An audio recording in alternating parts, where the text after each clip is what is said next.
নমস্কার বন্ধুরা, আলাদা আর একটা রেসিপি নিয়ে ছুটে এলাম। দেখো, আজকে একটা চিকেনের রেসিপি আছে। আজকে খুব সহজ পদ্ধতিতে চিকেনের রেসিপি বানিয়েছি, সেটা তোমাদের সঙ্গে শেয়ার করছি। চিকেনের হাতে মাখা। দেখো, প্রথমে একটা কড়া নিয়েছি, তাতে কয়েক টুকরো আলু কেটে রেখেছিলাম, সেই আলুগুলোকে দিয়ে দিচ্ছি। এখন গ্যাসটা জ্বালানো হয়নি, গ্যাস এখন বন্ধ আছে। এবার আলুগুলোকে ভালো করে সাজিয়ে দেখো দিয়ে দিলাম। এবার চিকেনের টুকরোগুলোকে দিয়ে দিচ্ছি। এখানে বেশি লেগ পিস আর উইংস আছে, ডানা আছে। এইভাবে হচ্ছে চিকেনটাকে করবো, যেটা খুবই ভালো লাগে। খুব তেলও বেশি যাবে না, মশলা খুব বেশি নয়। তো খুব সহজ পাচ্ছ একটা রান্না তোমাদের সঙ্গে শেয়ার করছি। তেমন কোনো চিকেনের টুকরো নেই, বেশি সব উইংস আছে আর লেগ পিসের আছে। আচ্ছা, এবার দেখো, দুটো পেঁয়াজ নিয়েছিলাম, সেগুলো একটু কুচিয়ে নিয়েছি। নিয়ে চিকেনগুলো সাজিয়ে রেখেছিলাম, তার উপরে এই পেঁয়াজগুলোকে দিয়ে দিচ্ছি। দেওয়ার পরে ধীরে ধীরে অন্যান্য মশলাগুলো আমি দিয়ে দেবো। দেখো, আদা আর রসুন বাটা দিয়ে দিচ্ছি।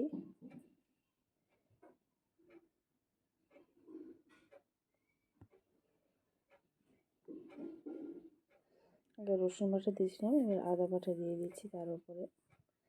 আর পরিমাণটা দেখতে পাচ্ছ, খুব বেশিও দিইনি। এবার আস্তে আস্তে দেখো, টমেটোর কয়েকটা টুকরো, দুটো টমেটো নিয়ে দিলাম। টমেটো সরু সরু করে কেটে নিয়েছি। হলুদ গুঁড়ো দিলাম, লঙ্কা গুঁড়ো দিলাম,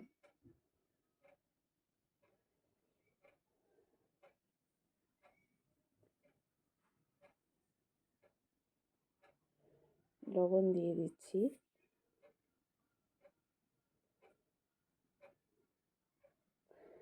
আর সামান্য তেল দিয়ে দিচ্ছি। দিয়ে এই চিকেনগুলোকে খুব ভালো করে আমি একসঙ্গে মাখিয়ে নেব। আলু, চিকেনের টুকরো আর যে পেঁয়াজ, আদা, রসুন, লঙ্কা হলুদ সব খুব ভালো করে এখানে মাখাতে হবে।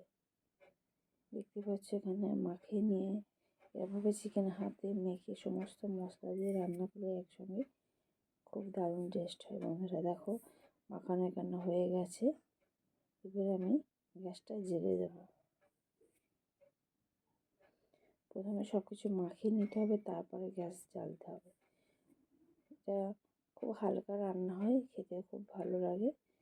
গ্যাস জ্বালিয়ে দেওয়ার পরে দেখো, আমি খুন্তি দিয়ে আলাদা কিছু ভাজারও দরকার হয় না, এইভাবে একসঙ্গে সব কিছু ভাজা হয়ে যায়, সময়ও কম লাগে। দিয়ে আমি চাপা দিয়ে দিলাম, নেড়ে ছেড়ে মিনিট 5 পরে দেখো, ঢাকনা খুলে আপনাদেরকে দেখাচ্ছি। চিকেন থেকে কিছুটা জল আর তেল ছেড়ে গেছে। দিয়ে কিছুক্ষণ আরও মিনিট 2 আমি ভালোভাবে কষিয়ে নেব।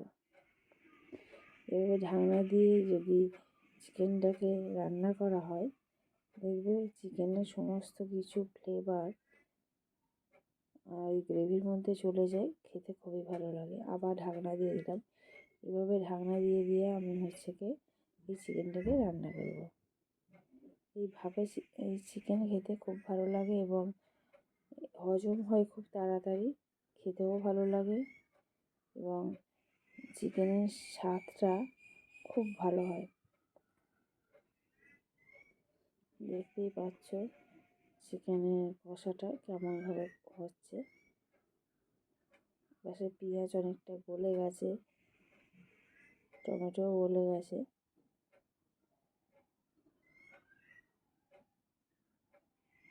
এরমভাবে আরও আমি 5-6 মিনিট কষিয়ে নেব।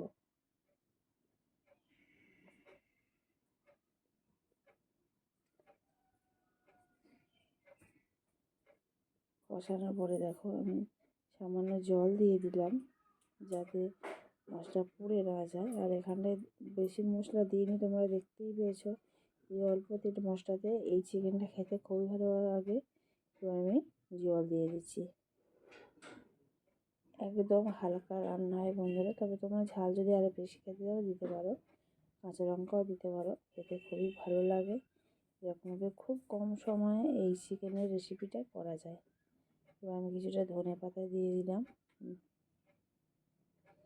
দিয়ে আরও মিনিট 5 আমি এই চিকেনটাকে ফুটিয়ে নেব।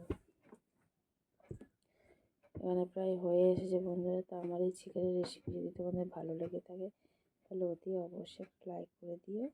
দেখো গরম মশলা দিয়ে দিলাম, দিয়ে আবার আমি নেড়ে চেড়ে নামিয়ে নেব। কমেন্ট করে জানিও কেমন হয়েছে। যারা নতুন বন্ধু আছো, যদি চ্যানেলে এসে যাও তাহলে সাবস্ক্রাইব করে পাশে থেকো। দেখতে পাচ্ছ এখানে কমপ্লিট হয়ে গেছে, নামিয়ে নিচ্ছি। তো এটা হালকা হয়েছে, গরম ভাতের সঙ্গে খেতে খুবই ভালো লাগে। মেনলি এটা গরম ভাতে, আর বাচ্চা বা বড়রা যারা অসুস্থ তাদের জন্য খুবই ভালো লাগে, আর খুব কম সময়ে এটা হয়ে যায়। বন্ধুরা আজকের রেসিপি আমার এই পর্যন্ত। আবার নতুন রেসিপি নিয়ে চলে আসবো। ততক্ষণ তোমরা ভালো থেকো, সুস্থ থেকো।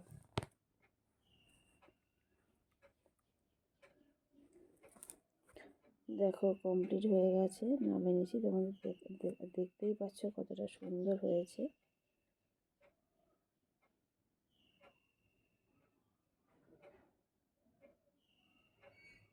একদম হালকা রান্না বন্ধুরা, খেতে খুবই ভালো।